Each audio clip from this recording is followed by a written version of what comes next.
one of those of the podcast. My name is Kyle Dabro, and in today's episode, it's just going to be me. Kev is going to have a busy evening tonight. He's got to focus on Game 3 of the World Series. As you guys know, he is a diehard Yankees fan, and unfortunately for him, it hasn't really worked out that well so far since they're down 2-0 in the series after losing a heartbreaking Game 1 where they gave up a walk-off grand slam. And then in Game 2, the bats just couldn't get firing. And once again, the Yankees pitching showed up to be not in the best, how do I say it? They just didn't have their best performance going into Game 2. And they're going to look to rebound in Game 3. But we'll talk about the World Series a little bit later in the episode. We're going to focus on Week 7 in the NFL for the most part. As you guys know, it was a jam-packed weekend this past Sunday. Obviously, we have the Monday night game between the Giants and the Steelers. I think that's going to be an ass-kicking. I think the Steelers are going to do their thing against the Giants, but we'll see how that game plays out later tonight. But like I said, we'll go over Week 7. We're going to go over some highlight games.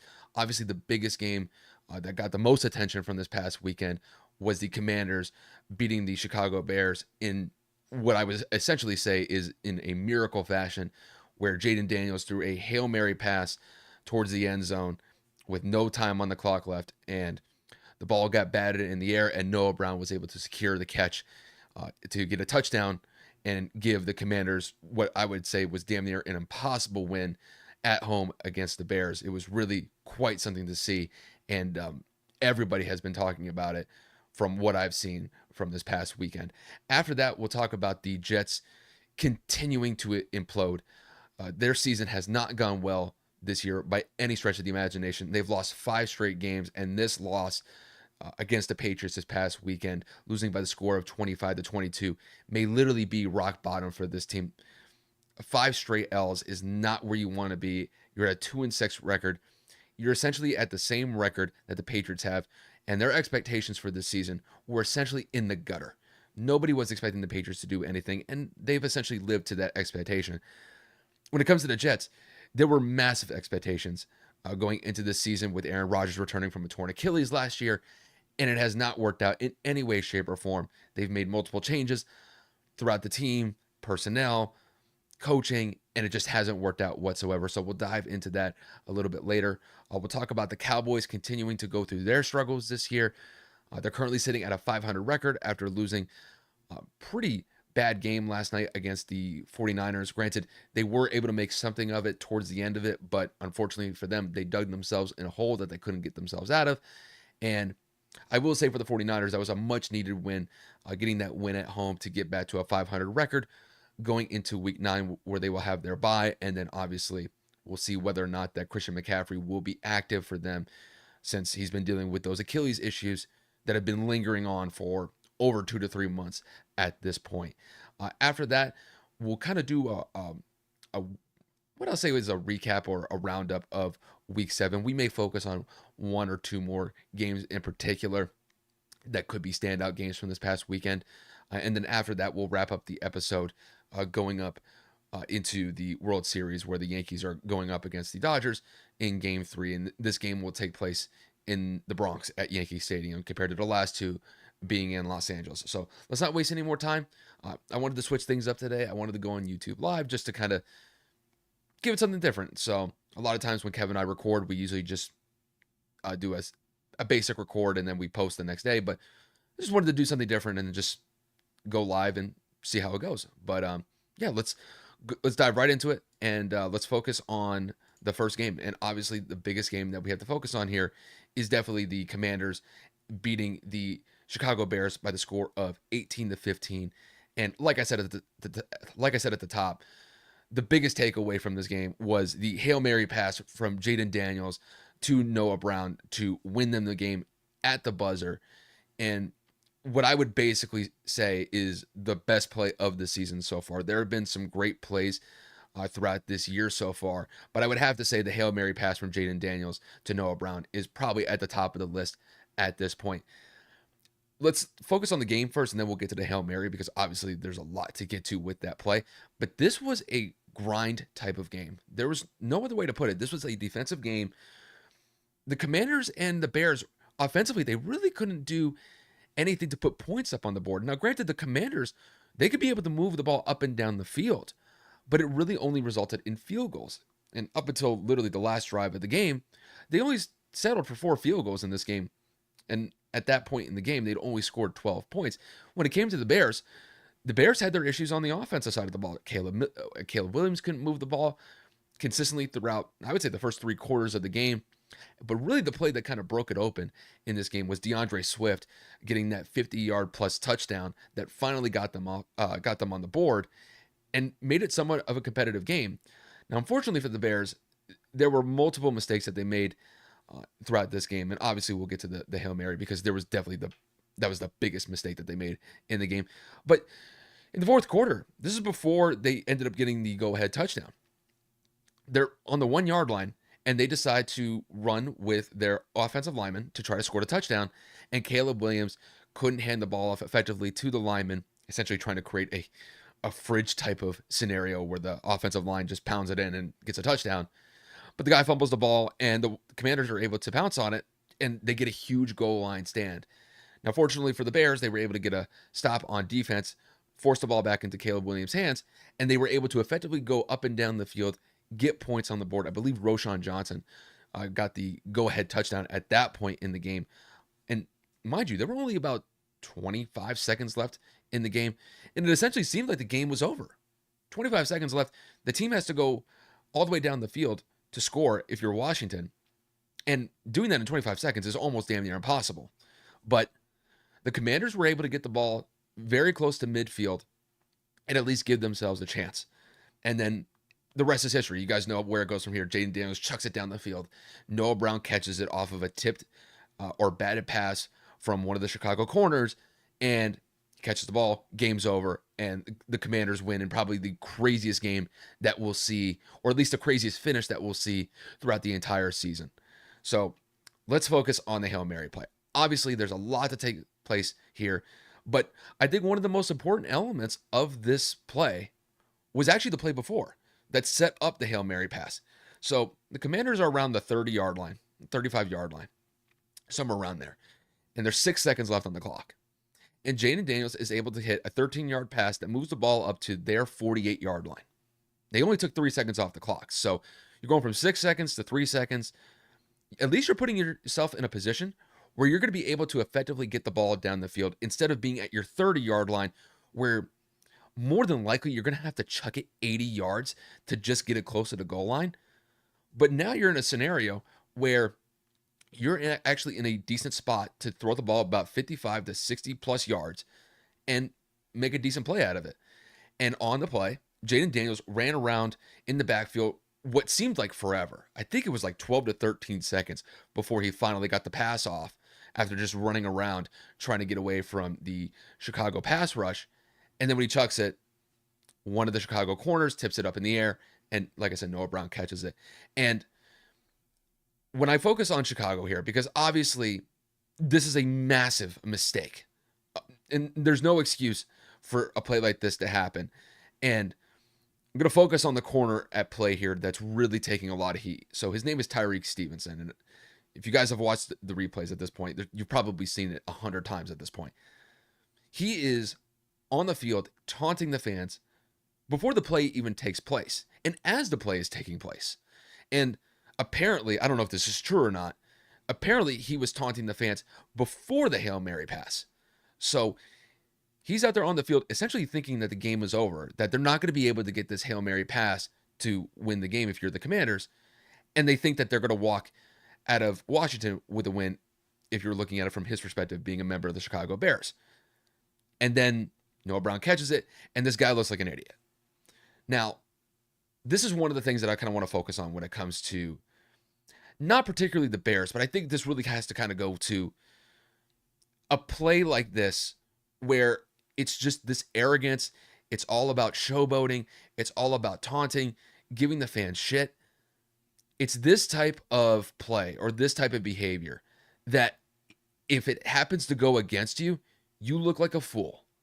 And when it comes to Tyrique Stevenson in this case, he looks like a fool because he was thinking that this game was a wrap, that there's no way that Washington's going to be able to get this Hail Mary off and win the game. And he happens to be the guy that tips the ball up in the air that gave Noah Brown a chance to be able to catch the ball and give the Commanders a win.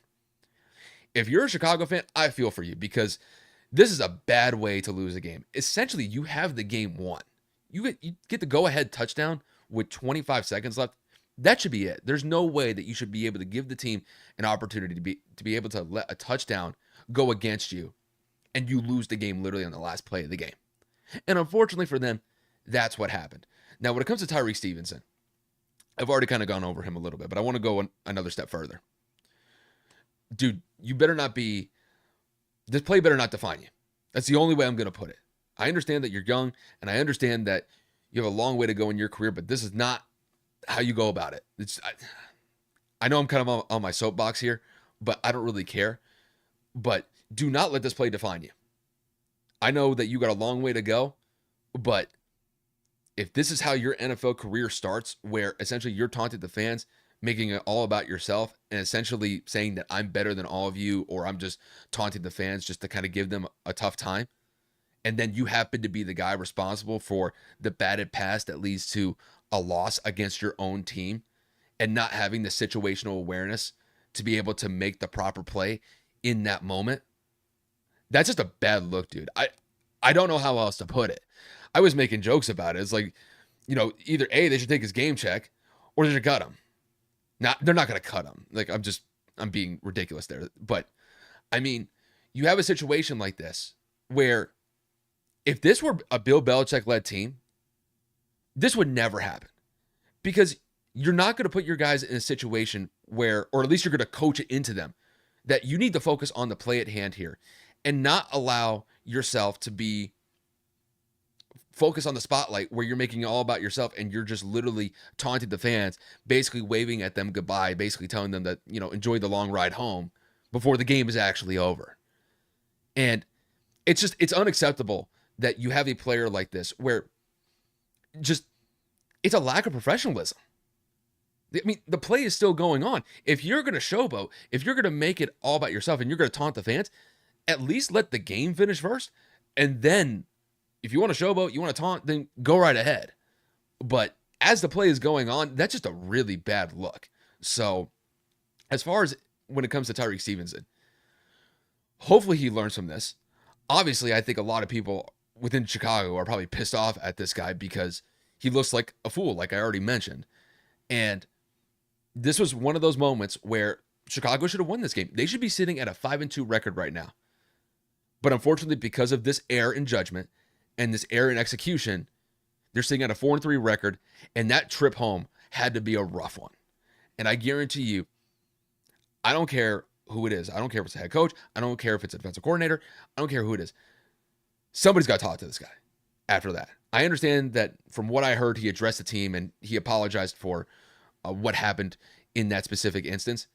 But this is clearly a case where the coaches need to be a lot more hands-on, and they have to kind of drill professionalism into these guys, because it's one of these things that I just see time and time again, especially within the last couple of years, where guys on the defense really just love to taunt. They really kind of like to say that I'm better than you, or, I'm the best corner, or they're basically saying, I always love this because this is one of the things that I always like seeing because I think it's comical, where you have a one-on-one where a corner is lined up against a wide receiver, and if the corner makes somewhat of a decent play or the pass ends up incomplete and the ball was passed towards him, they always do this. They always do that. And I understand, like, look, if you make a good play, you bat the ball down, you get an interception. I understand you celebrating after the play. But dude, you're talking shit during the middle of the play. Like, this is completely different. You have to be a lot more situationally aware. That's the only thing that I'm going to say. And really, I would look at the coaching staff as the ones that really need to be held accountable here, because you got to drill professionalism into these guys so that you don't have a situation like that happen. But unfortunately for Chicago, they're looking at this from the worst side possible, taking a really hard loss where essentially they should have won the game. And when it comes to the Commanders, this is a great win. This is a game that they literally snatched at the last second, and now they're sitting at a 5-2 record. And truth be told, they have to stay pace with the Philadelphia Eagles at this point because the Eagles, ever since they got A.J. Brown and Devontae Smith back in the lineup, the Eagles have been looking really good so far the last 2 or 3 weeks. So this was a big win for the Commanders. Obviously, it wasn't their best performance because when it comes to the Commanders, we've seen them put up 30, 35 plus consistently, in some cases even 40 plus. I mean, even last week when Jaden Daniels went out with that rib injury, Marcus Mariota was able to step into that quarterback role and just be as effective as Jaden Daniels would have been. So this is a really good offensive team. Defensively, they had a solid game yesterday against Chicago, limiting that Bears offense, which has the potential to put up 30, 35 plus if Caleb Williams and DeAndre Swift and like DJ Moore and Keenan Allen really start getting busy whenever they play. And holding them to 15 points, I mean, that was good enough to get the win, but obviously yesterday offensively was not their best performance, despite the fact that they put up, I want to say they put up almost like 450, like 475 yards offensively. It's just they fell a little bit short in, converting those yards into touchdowns or setting themselves up for touchdowns. They had to set for field goals. And that was literally the only touchdown they scored in the game was on that Hail Mary pass. So, kudos to Washington. They were able to be in the right place at the right time and make a huge play that gets them the win. And when it comes to Chicago, I think Chicago just has to look themselves in the mirror and basically say, you know what? It's like we have to step up. We got to be more accountable, and we can't allow our players to be in a position where they're taunting with the fans. They're essentially thinking that the game is over. And then you have one fluke play that ends up going against you and it costs you the game. So, like I said, and I said it already, but I'm going to say it again. When it comes to Tyreek Stevenson, do not let that play define you because that play is going to be on highlight reels forever. There's no other way to look at it. So, I mean, they'll do like annual compilation videos of crazy plays that happened this past year. That highlight is going to live forever. And unfortunately, he's going to look like the idiot that was responsible for it. And I mean, the internet's quick. The internet was able to get pretty quick on posting that video where you could literally see the guy just pointing at the crowd, flexing, trying to make it all about himself, taunting the fans. And he's the one that tips it up, and the rest is history. So, like I said, do not let that play define you, dude. That's really the best way that I could put it. But, we'll see how Chicago responds after that really tough loss this past weekend. So after that, we're going to transition to the New York Jets and the New England Patriots game. I won't be as in-depth about this game compared to the last game. Obviously, that Commanders-Bears game was the highlight game of the weekend. I understand it wasn't the most exciting game before the Hail Mary, but the finish was just something unreal. So I had to give it its proper analysis as far as I'm concerned. But when it comes to the Jets, this is a bad loss. Losing to the Patriots 25-22, and this was a must-win game as far as I see it. They were going into this game at a 2-5 record. They had lost 4 games in a row. They had just gotten beaten down by the Steelers on the road the week before. And it really looked like it was getting to the point where the Jets were spiraling, but now it's in a full nosedive at this point. And I don't think they're going to be able to pull this thing up at a 2-6 record. New England is not that good of a team this year. And listen, you guys can see the posters behind me. Like, I'm a Patriot fan, and our golden days are long behind us at this point. Like, Brady's not coming back. Brady's going to be in the Fox booth commentating games for the next 5 to 10 years, as far as I'm concerned, maybe even longer. So, like, our golden days are done. And going into the season, the Patriots did not have the highest expectations. And more than likely, they're going to finish the season with about 4 to 6 wins overall. But when it came to the Jets had the playoffs set in their mind. You have Aaron Rodgers. You have basically the same defense coming back. I mean, there's always some changing pieces here and there on the defense, but more or less, you have a pretty strong personnel group on the defensive side of the ball. And offensively, you got some pretty good pieces. And this is before the Devontae Adams trade. You got Garrett Wilson, you got Breece Hall, Aaron Rodgers, you got Tyler Conklin at the tight end spot. Like, this is a decent offensive team here that has weapons. And they even picked up Mike Williams from the Chargers this past offseason. And then the season just goes awry. And then you have this result this past weekend. It's over. I don't think they're going to be able to pull this thing up and make the playoffs. They would have to go on a monumental run to just make it back to 500. They'd have to win 4 games in a row, and more than likely, they would have to finish around what? Like a 10-7 record or an 11-6 record? I just don't see it happening with them. If they can't beat a team like the Patriots on the road, a team that they basically beat down at home a couple weeks ago, where they made Jacoby Brissett look awful in that game, where are you going to go? Honestly, where are you going to go? Aaron Rodgers at this point is basically on the verge of retirement as far as I see it, because I just don't think he's able to lead the team effectively anymore. I don't think he's able to lead a team deep into the playoffs like he used to when he was a member of the Green Bay Packers. And at this point, it's really on him. I mean, there's really nobody else to blame here. They got rid of the head coach. They got rid of Robert Saleh. They brought in their own offensive coordinator to help out Aaron Rodgers, essentially his OC. And then you bring in Davante Adams from Vegas. Obviously, Aaron Rodgers and Davante Adams have had tremendous chemistry when they were playing with the Green Bay Packers. And at this point, it doesn't really look like it's unfolding into anything significant here. So they've made all these personnel changes. They've made head coaching changes. And yet the result is still the same. And at this point, Kev was really talking about this last week. And I think at this point, after this loss, it essentially confirms it. This is on Aaron Rodgers. Like, when it comes to the team as a whole, especially the offense, Aaron Rodgers is just not a good leader. He just isn't.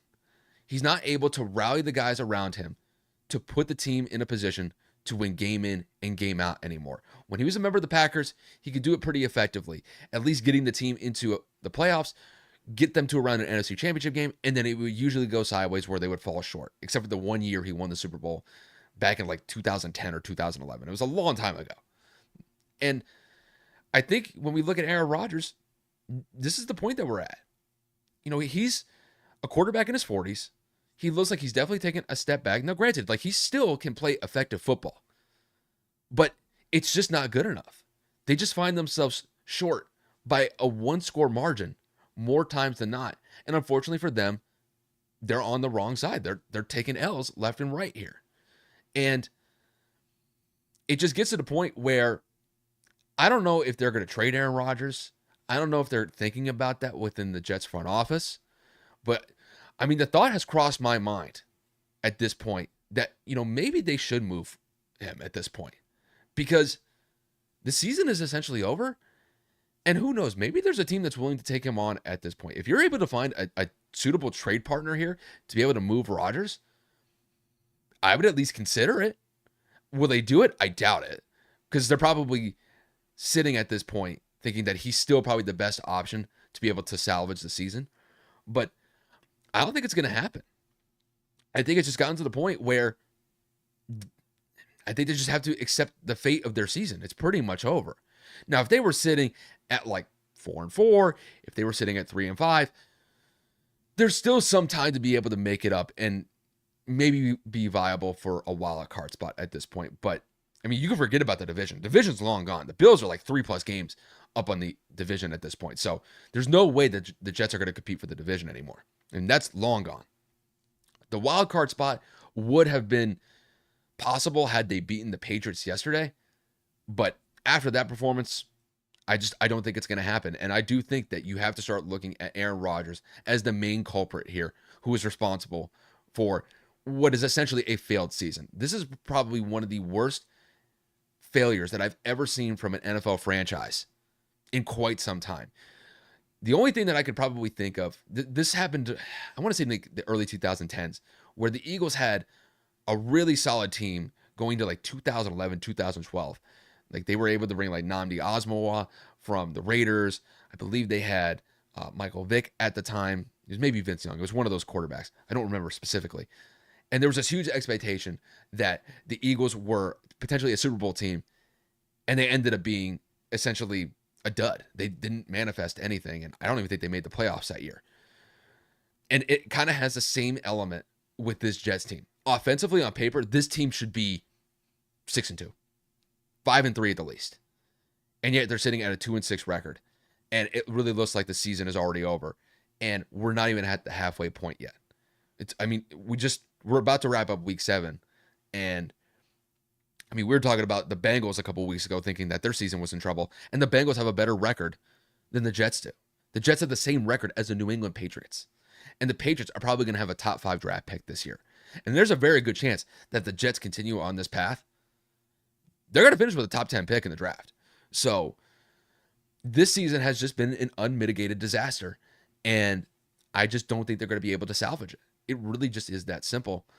And there's a very good chance this might be Rodgers' last year, because I don't know if the Jets are really going to be content with bringing him back next year. If they think that there are other options out there that they could pursue at the quarterback position, they may just jump ship with him and say, you know what, you're on your own, dude. It really is that simple. It's just, when I look at Rodgers, he just doesn't rally the guys. I just don't think he's a good leader. And one of the things that I always kind of point back to is when Tom Brady went to the Tampa Bay Buccaneers after finishing his tenure with the Patriots. Throughout the entire 3 years that Brady was with New England, I never heard a peep out of anybody in Tampa. And granted, I live in Tampa. I never heard a peep from anybody around here that said that Brady was a bad leader. Never. First year that he goes there, he wins a Super Bowl. And he's able to do it in his own home stadium, which is just ridiculous. I know that the Rams were able to do it the next year after, but that had never happened in NFL history before, where the home team wins a Super Bowl on their home turf. And Brady was able to effectively lead that team to that championship. And even in the 2 years where they didn't get as far, they fell a little bit short, I don't think anybody questioned Tom's leadership. And I think everybody had glowing praise for Tom in Tampa. And hell, when Tom went there a couple of weeks ago, when he was commentating one of the Buccaneers games, I believe they were going up against the Eagles, all of the Bucs guys that were a part of that Super Bowl team that he led that are still there, they opened up their arms and embraced him pretty warmly. So I think overall, like when you look at Brady compared to Rodgers, Brady was just a far better leader. I mean, on top of the fact that he's probably, not only the greatest quarterback of all time, he might literally be the greatest football player of all time. He was just a great leader, and he was able to rally the guys around him to get the best out of them. And when it comes to Aaron Rodgers, it's just the opposite. And unfortunately for the Jets, they got to deal with this, and it's kind of crazy. I saw ESPN pulled up this stat earlier in the day, but you look at where they are right now compared to last year at this point in the season, they were 4-4 with Zach Wilson. And I understand that Zach Wilson got ran out of town and pretty much New York wanted him out of there. I totally understand that. But you're 2-6 with Aaron Rodgers. Things did not get better. And you brought Davante Adams in. You brought Mike Williams in from the Chargers. You have Garrett Wilson. I mean, these guys are stud receivers. And you got Breece Hall in the backfield, who's great. And unfortunately, they keep on losing. It's 5 straight losses. So at this point, like I said, their season is pretty much over. And I think at this point, it's really just a matter of how bad is this season going to end up for them, because 2-6, you're the same record as the Patriots. It's a failure. There's no other way to put it. But with that said, we'll transition to our next game. This is going to be the Cowboys and the 49ers game. So the 49ers were able to get a big win at home, getting back to a 500 record, winning by the score of 30-24. And when it comes to the Cowboys, their struggles continue. Unfortunately for them, they just can't get wins when they need it the most. And this is one of those games where they dug themselves into a hole in the third quarter. The third quarter is really where this game got away from them, because really through the first half, the Cowboys had a pretty strong performance here, especially defensively. They held the 49ers to 6 points in the first half. If you're looking at it from a Cowboys fan perspective, that's pretty solid.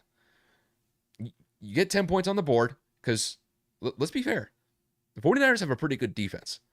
And, going into halftime with a lead, that's pretty solid. And then the third quarter, they just got ran through. Brock Purdy was lighting it up. He was hitting George Kittle consistently, hitting Deebo Samuel at times. And then Jordan Mason went out of the game, but their backup running back was really serviceable and made some huge plays on the ground that kept that 49ers offense churning. And when it came to Dak, he just couldn't get things really going until the fourth quarter, where the game was pretty much well out of reach. I mean, this is one of those games where, unfortunately for Dak, he just has a tendency to make turnovers and not just make one, but make multiple turnovers. Two interceptions in this game. I believe it's the third straight game in a row where he's had 2+ turnovers in the form of interceptions. And, you get paid all this money, gets like the biggest contract extension in NFL history. And they're essentially saying, we are relying on you to carry the wave here. And unfortunately, he has just fallen short time and time again. Now, I understand when it comes to their defense has been riddled with injuries. I think everybody is fully acknowledging that. So clearly, the defense has taken a step back because of those injuries. But offensively, you know that. And you know that your margin of error is a lot thinner than it used to be, because you look at last year. The Cowboys had one of the best offenses last year. I mean, I could well say that because CeeDee Lamb was on my fantasy team last year, and Dak and him were just lighting it up throughout the entire season last year. Now, granted, CeeDee Lamb probably had his best game of the season so far. He had 2 touchdowns. He had like over 10+ catches. I mean, the 2 touchdowns that he had, I've never seen a star wide receiver that open on back-to-back touchdowns. I mean, the first one, he's wide open by about 20 yards. There's no 49ers defender within 15 to 20 yards of him. And then on the second one, he's open like by 10+ yards where there's, like I said, there's nobody within 10 yards of him. And if you're looking at it from the 49ers perspective, it's like, maybe you should do something like cover the guy. I mean, this is their best receiver. You can't just leave the guy wide open. Obviously, it was a bust in coverage, but still, like, he's their number one target. You kind of have to account for him. But, unfortunately for the Cowboys, that third quarter got away from them. The turnovers don't help. The 3-and-outs don't help. And even despite the fact that they made it a game, they get the ball back with a chance to win the game. And they go 4-and-out. They didn't even move the ball. It's just their lack of effective execution. It just shows up time and time again. And, obviously when you look at the Cowboys this year, they can't really run the ball effectively. They're one of the worst rushing offenses in the NFL, if not the worst. A lot of that is probably based on the offensive line.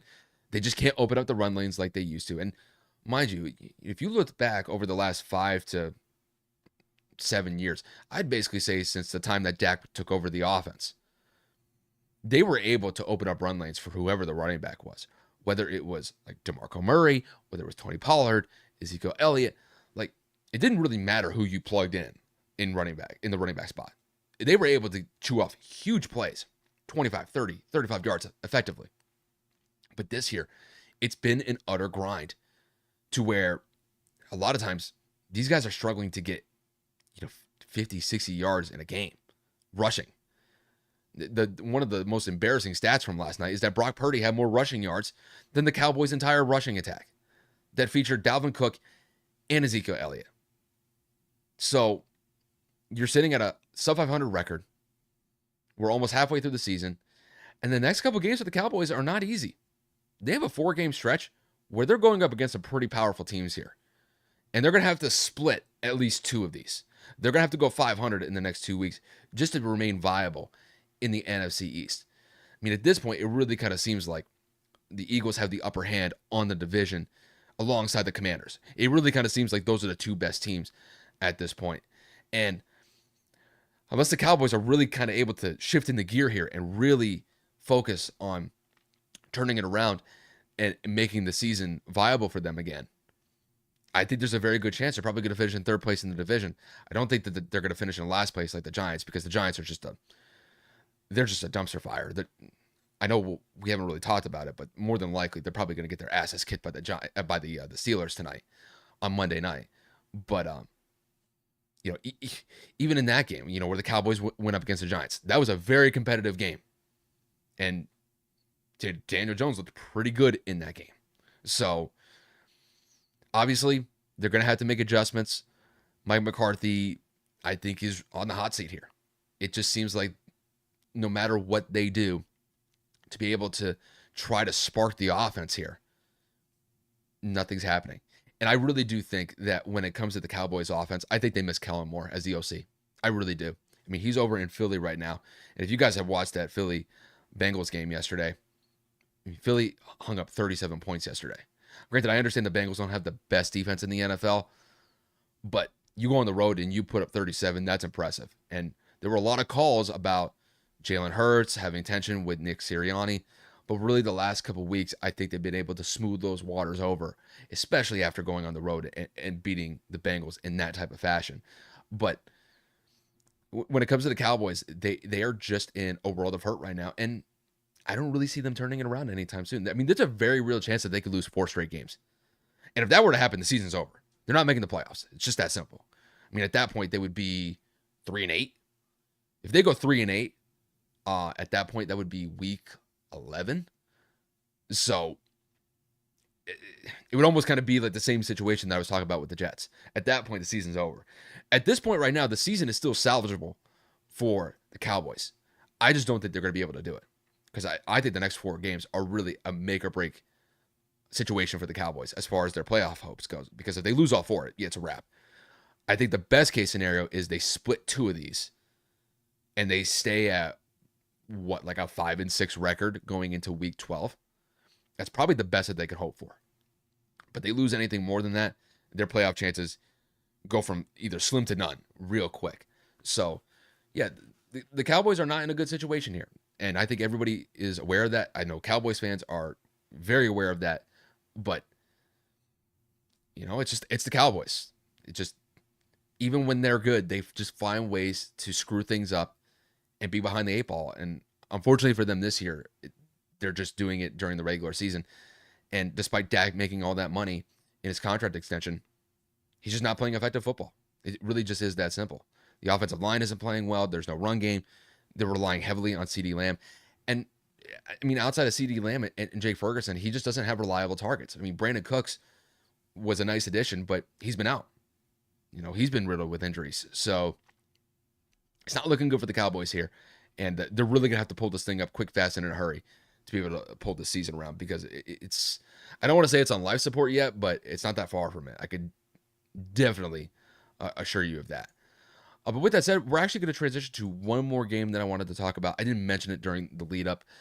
I know Kev is not here, and obviously this is his team that we're going to dive into as far as the NFL is concerned, and that is going to be the Indianapolis Colts. So we had a big AFC South divisional matchup this past weekend, and Houston is able to scrape by Indianapolis, winning by the score of 23-20. And this is one of those games where I look back, because I was watching this game. I was kind of bouncing around different games during the 1 o'clock slate, and this was one that I was really paying attention to. This was a must-win game for the Colts. You win this game, it really improves your odds in the AFC South because you look at this situation. As long as they're able to keep pace with the Houston Texans, who look like to be the favorites in that division, they could set themselves up pretty nicely. Now, I still believe like their playoff hopes are still alive, even though they took this, what I would consider as a really bad loss, because more than likely they had chances to win this game. But I got to focus on Anthony Richardson here.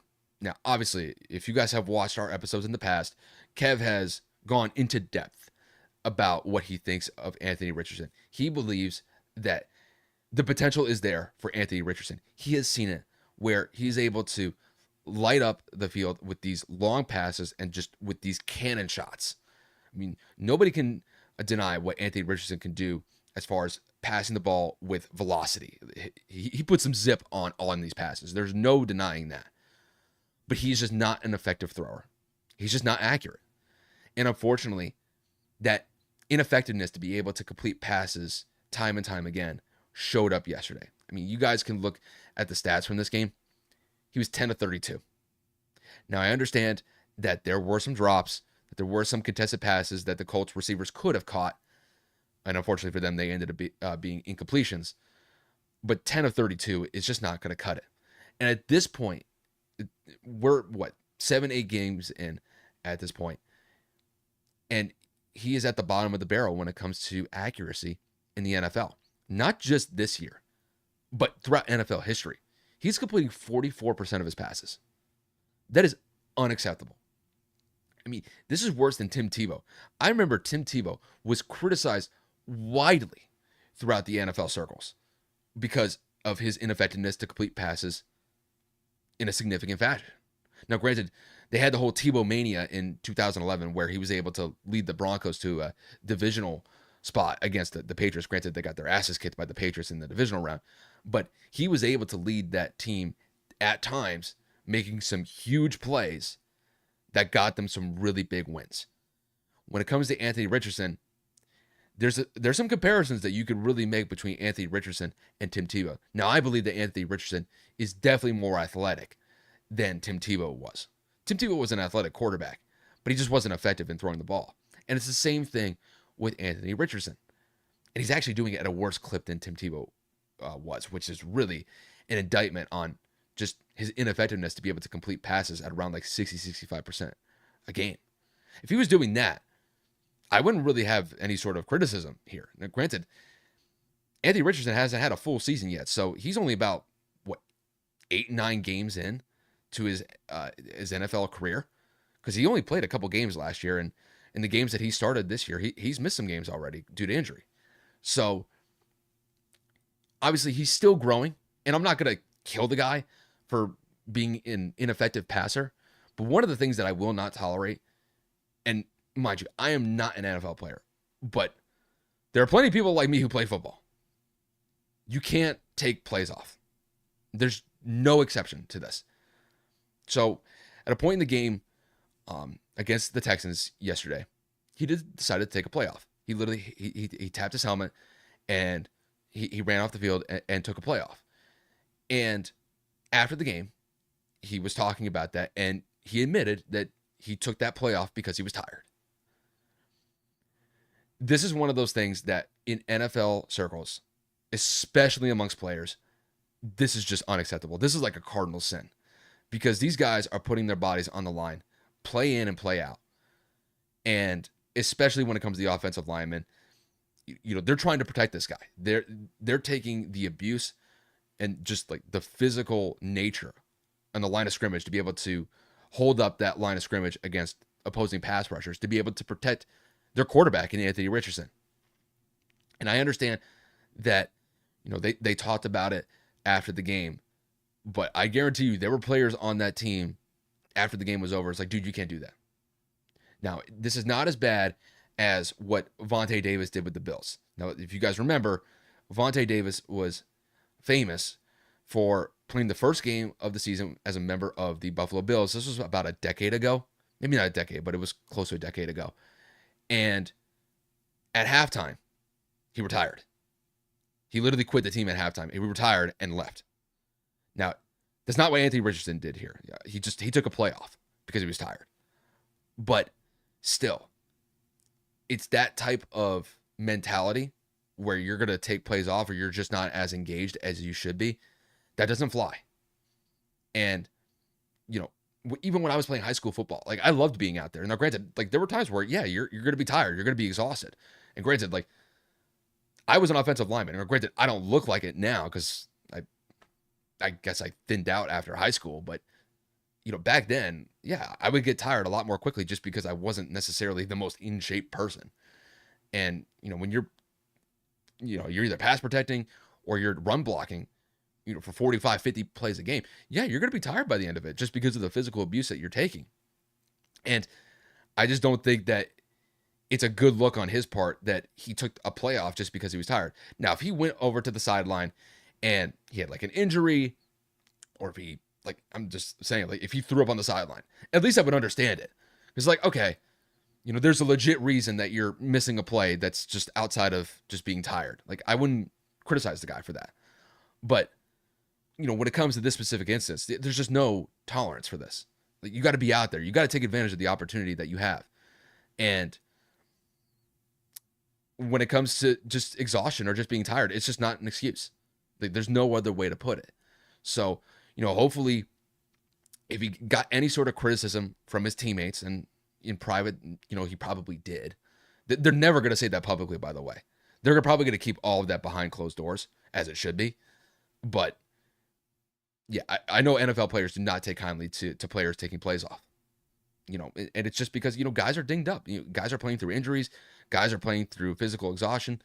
Like they're going out there and trying to make plays happen. They're trying to get teams wins. And when your head guy on your offense, your quarterback is taking plays off, it's tough. It's a tough situation. Hopefully he learns from it. Hopefully he takes the criticism in a constructive way. And hopefully this isn't something that pops up time and time again, because I understand that he's a physical guy. He's extremely athletic. He will run around and make plays happen with his feet. But you can't take plays off. There's no explanation other than that. It's just that simple. You just don't take plays off. And I mean, you look at guys in the past. I mean, there are guys that are NFL legends that played hurt, that played who were tired, and played who were old, and still were able to play the game effectively without taking games off or taking plays off. So, we'll see what happens with the Colts moving forward. But this was a game that they could have won. They had multiple opportunities to be able to make plays happen, and unfortunately for them, their quarterback was just not effective enough to make those plays happen. And one more thing when it comes to the Colts, and this is one thing that Kevin and I have also been talking about religiously for the last couple of years: run the ball. Run the ball. You have Jonathan Taylor. Jonathan Taylor is one of the best running backs in the NFL. I understand that he's hurt. He's not always in the lineup. But this guy should be getting 25 to 30 carries. And I would much rather prefer that the team itself run the ball 25, 30, 35 times, establish the run game, win on the line of scrimmage, and just beat the other team into submission. You do that, you take the pressure off of Anthony Richardson. You don't feel like he has to pass the ball 25, 30, 35 plus times to get you back into a game or potentially win one. If they win by just effectively running the ball, owning the time of possession, and making sure that the defense is ready to go, that they're not out there if they're losing the time of possession because they're just doing 3 and outs and getting off the field quickly, you can win football games that way. Granted, it's not the prettiest. It's old school, but it works. And really, I think that's what the Colts should be doing at this point. They should be pounding the rock 30, 35 plus times a game. Hell, if they get up to 40, I don't think Colts fans are going to be mad about that. I think Colts fans would be absolutely giddy if Jonathan Taylor is getting 30 plus carries, and if they have Trey Sermon and they have Goodson out of the backfield all getting touches, and they're winning football games because of it, or at least they're competitive in it. I don't think they're going to bitch about that. I think they would be more than happy to see that, because Jonathan Taylor could put up 1,500 yards rushing in a season very easily. He can compete with guys like Derrick Henry as long as he gets the appropriate amount of touches. But unfortunately for him, I think he's been one of the most misutilized players in the NFL. And I think it really has to do with coaching here. I think it has to do with play calling. And Kev has alluded to this time and time again. And when it shows itself like this, where you have a winnable game against a division foe like the Texans, run the ball, slow the game down, own the time of possession, and you give your defense effective opportunities to be able to make plays to stop an offense like the Texans. That's a winning formula here. So we'll see what Shane Steichen does in the second half of the season, but they need to run the ball more. It really just is that simple, because that was a game they should have won yesterday. They shouldn't have relied on Anthony Richardson as much as they did. And this is one of those games where they should have relied on the run game with Jonathan Taylor, Trey Sermon, and Goodson. They do that, they probably win that game. It really is that simple. I look back at that game where Anthony Richardson threw that interception right before halftime, and they gave the Texans 7 free points right at the end of the first half. That's just unacceptable. You just can't have that. That's a fatal flaw in execution there. You just can't have it. They should have just ran the ball and went to halftime and been content, I think, at 10-10. I believe that's where the score was before the Texans got that touchdown late in the first half. So, yeah. I think it really comes down to play calling, and they got to use Jonathan Taylor better. They have to utilize him better. And I think Colts fans would be ecstatic if they just ran the ball more than they did passing. I think it would just be that simple. But with that said, we're just going to do a quick roundup here throughout the NFL, just some of the other games from this past weekend that we didn't cover. The Packers, they continued their winning ways. They won by the score of 30-27, winning on the road against the Jacksonville Jaguars. They really look like they're one of the top dogs in the NFC North, right alongside the Vikings and the Detroit Lions. It's a really competitive division this year, so it's going to be interesting to see how the division shakes out, because it's really been something so far. After that, the Cardinals got a 1-point victory over the Miami Dolphins on the road. They got this win on a game-winning field goal. Obviously, one of the biggest takeaways from this game is this was Tua's first game back after suffering a concussion a couple weeks ago. And this is a very competitive game. It went back and forth, but the Cardinals were just able to make enough plays at the end to be able to get themselves a win on the road and keep themselves viable in the NFC West. After that, the Browns with a shocker, beating the Baltimore Ravens by the score of 29-24 at home. Looking back at this game, this is a game that the Ravens should have won.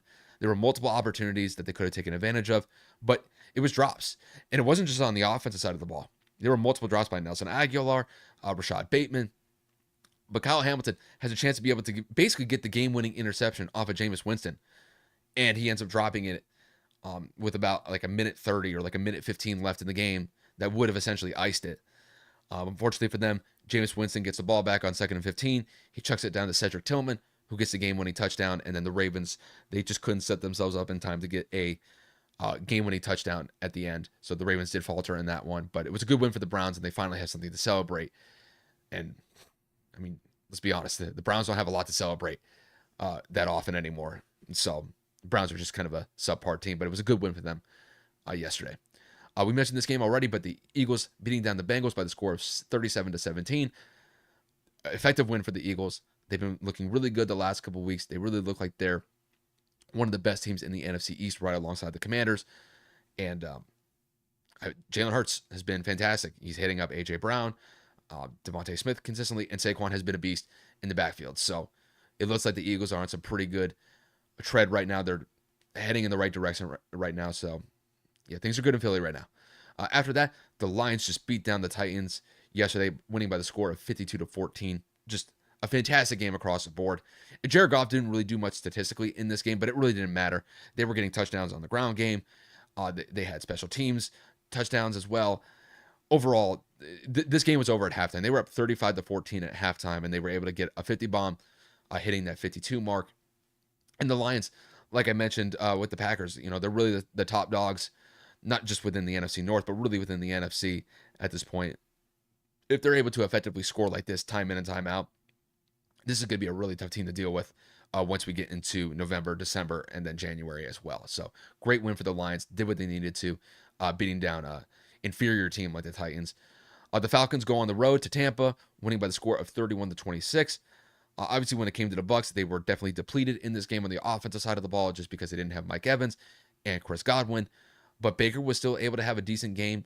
Unfortunately for him, he had some turnovers in this game. But, when you look at the Falcons, Kirk Cousins had a great day yesterday. He had 4 touchdowns. He hit up Kyle Pitts twice for 2 touchdowns. Kyle Pitts was very lucky that they didn't overturn that second touchdown where he slowed up and put the ball behind him as he was crossing the goal line. They looked at that play at review. Fortunately for him, they didn't overturn it, but more than likely he was probably short. They just didn't have the camera angle to confirm it. But nonetheless, the Falcons, they get back on track, and the Falcons look like a pretty solid team in the NFC South right now with the injuries that the Bucs have sustained the last couple of weeks. I think the Falcons have the upper hand in that division right now. When it comes to the Chargers, got a nice home win against the Saints this past weekend. Obviously, the Saints have been down in the dumps for the last month and a half at this point. They had such an electric start at the beginning of the year, just putting up points in the first 2 games in ridiculous fashion. I think they dropped like 80-plus points in the first 2 games. They scored 8 yesterday.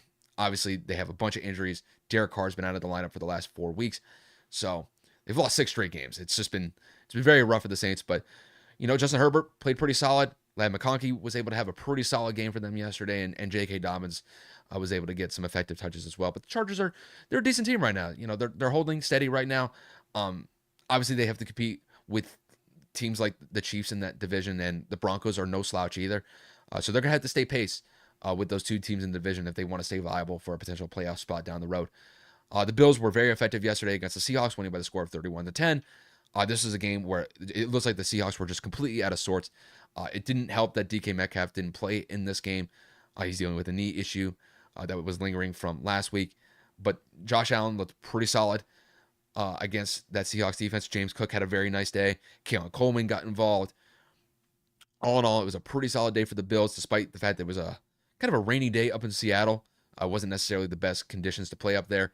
But nonetheless, the Bills really look like a pretty solid team here, and that was a big win on the road, winning in a pretty significant fashion, winning by 3 touchdowns. The Chiefs still remain undefeated. They won by the score of 27-20.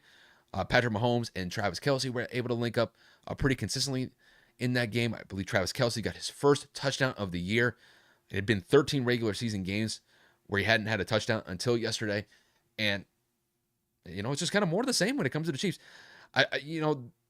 They're not what I would consider as the best team in the NFL. I'd still probably give that to the Lions at this point, but I can't disrespect them. They're still an undefeated team. They're going out there and playing effective football. Obviously, Patrick is not having the best statistical year, but they're relying on their run game. They're trying to be smart, trying to manage the game a little bit, and they're relying on their defense. And to me, that's still a winning formula in the NFL. You get some decent plays from your offense. Your defense is stepping up when it needs to. You can win football games that way. Hopefully this Chiefs offense starts to ramp up in the second half of the year with the addition of DeAndre Hopkins. But, we'll see how that plays out over the next couple of weeks. But, the Chiefs are still in good position here. So, got to give them respect at this point, even though that they haven't looked like the best team that they could be, despite the fact that they're still undefeated. And then the last game that we'll go over, or that we'll mention, is the Broncos beating the Panthers by the score of 28-14. Not a lot to take away from this game. This was pretty much an expected result. The Panthers are just not that good of a football team. They had to bring in Bryce Young after Andy Dalton got hurt last week. And the Broncos defense was able to step up, force some turnovers against that Panthers offense. And the Broncos offense was able to play pretty effective football yesterday. I think there were still some plays that they could have had that they didn't take advantage of. But with Bo Nix playing effective football at the quarterback position right now, still a good win. And right now, they're sitting at a pretty solid record. Obviously, they're still behind the Chiefs in the AFC West. But, with a rookie quarterback, I think Sean Payton has done a pretty solid job managing the offense with the options that they have available. But the defense is really the main takeaway here. That defense is solid. They're stout. And if they keep playing like that, they will at least position themselves well to a potential wild card spot if they continue those winning ways. And pretty much the last thing I want to go over before we wrap up the episode is going to be the World Series. Obviously, when it comes to Kev's team, when it comes to the Yankees, they have not had the best start, losing the first two games on the road. So obviously, they're going to have to kind of kick it into gear sooner rather than later, because if they end up losing this game tonight in Game 3, it's pretty much a wrap. There's a very good chance that if the Yankees lose this game tonight against the Dodgers, that they might get swept. And, when you look at the Yankees at this point, I think that Stanton has showed up in this series. I think that Juan Soto has stepped up in this series. But the biggest letdown in the playoffs for the Yankees at this point has been Aaron Judge. Aaron Judge has just not been good in the playoffs no matter what. I mean, he's had some decent hits here and there. He's had some clutch moments, specifically within that Cleveland Guardians. I still can't believe I had to call them the Guardians. I think that's ridiculous, but I'm not going to talk about that. But he's able to have some decent hits here and there, but when it comes to this series, he has been rather ineffective. And I know that Kev could really add a lot more depth and detail when it comes to the Yankees, but it really kind of seems like there is a execution level that they just haven't been able to reach at the plate. They're just not putting up enough runs to be competitive in these games, and unfortunately for them, their pitching has really let them down. Now, I think in Game 1, they were at least competitive. They could have definitely won that game. And in Game 2, you could say the same. They only gave up 4 runs, but Rodon gave up those 4 runs. The bullpen was able to kind of stabilize some things, but overall, there's a lot to be had when it comes to the Yankees' performance. That they left some runs on the board. They left guys in running position, or in scoring position, I should say. And until they're able to execute at a higher level and get that ball into play and get some hits and potentially some home runs, they're going to be behind the 8 ball. And I just think when it comes to the Dodgers have been pretty solid across the board. And when it comes to Freddie Freeman, I think Freddie Freeman is essentially living rent free in Yankees fans' heads at this point, just because in the first 2 games he's really been the one that has been carrying the Dodgers in a significant fashion. In Game 1, he hits the walk-off grand slam that puts him up 1-0 in the series. And then him and Hernandez have back-to-back home runs in Game 2 that are hugely significant. And unfortunately for them, they just find themselves, unfortunately for the Yankees, they just can't find a way to be able to get runs when they need to. So I would say at this point, the Dodgers definitely have the upper hand. I'm not going to say that the Yankees are out of it yet.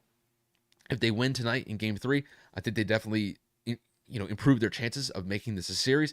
But like I said, if they end up losing this game tonight, it's a wrap. It's either going to be a sweep or a gentleman's sweep. and that'll pretty much be the end of it as far as I'm concerned. But this should be a good game. I'm hoping that the Yankees step up and make this a competitive game. But when it comes to the Dodgers have a very good chance to go on the road, get this Game 3 win underneath their belt, and essentially be able to wrap this up in either 4 or 5 games. So the next 3 games, if those 3 games are actually played, will take place in New York. And then if a Game 6 were to occur, it would happen in LA. But like I said, if the Dodgers end up getting Game 3, I think there's a very good chance that the series as a whole doesn't even go back to LA. I think that LA would be able to effectively wrap up the series in Game 5 if they were to drop either Game 3 or Game 4. But with that said, that'll pretty much wrap it up for me.